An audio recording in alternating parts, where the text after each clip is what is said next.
komela masangani. Namningaka masanga yesukali.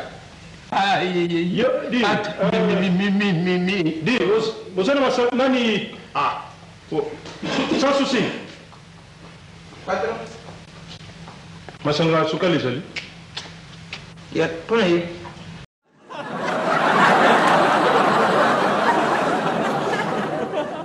Nazo tuna soki masanga sukali zali. Na tuni yote soki pona nani. Bisira. Kazi ndio zoki na sili. Si, na mera nation.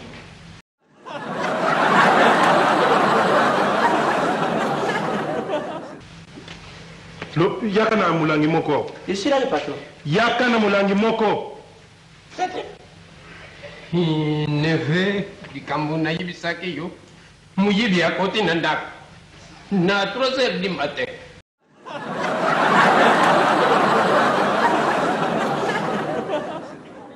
Bila kozala kite. Ndani nazalaki na ndako.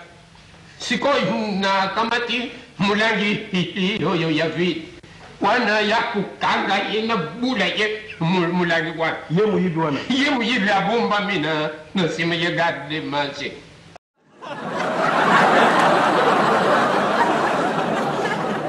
Hauna lekani asimbingana simis atuni ngai papa ukei wa. Na kubanga wana na yibisi ye na ke kusumba masaka.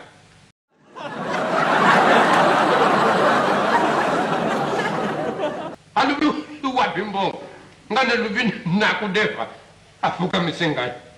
Yimba Pa ina zalaki nafuka mikaka. Alubi na zwanini ngana lubi nyoso. yo lobi encore des fois masanga na 3h du matin. Ata écoute. Na banda haki kubanga.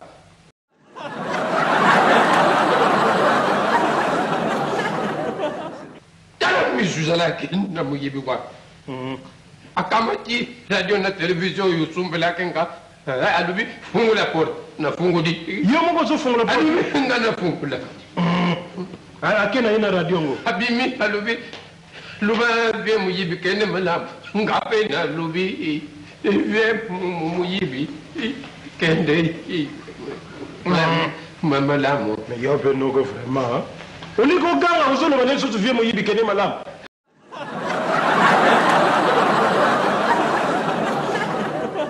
Yeah, le Isa no ganga batu wana. nani hakina ganga kasi alubi ka vie muyibi. Sili alors tikango kaka. Malamu.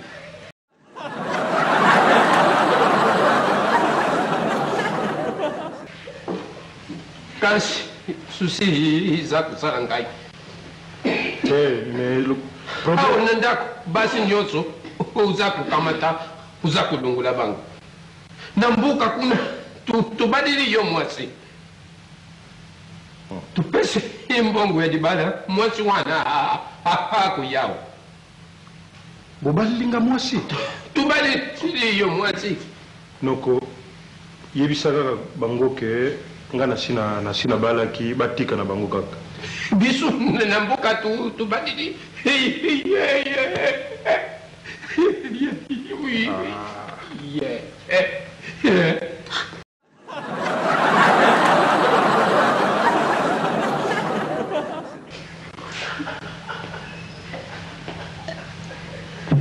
Tubadili yo mwasi motutika disusu. Te nga naza deja na mwasi mosusu. Bongo soki mwasi wana ye akozala wapi? Mwasi tubadili yo nambuka. Ye wana abungi na yo.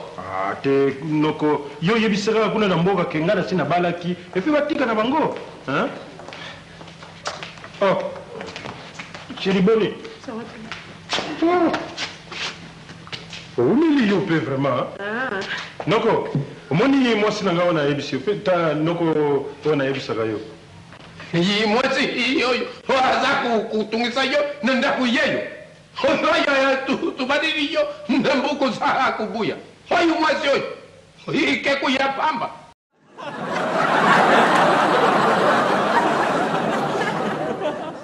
Pale mwanzo yo hatuti sina nzutu. Luhula yangu. Ukutana ye nakanisa ye. Maye. Yeah.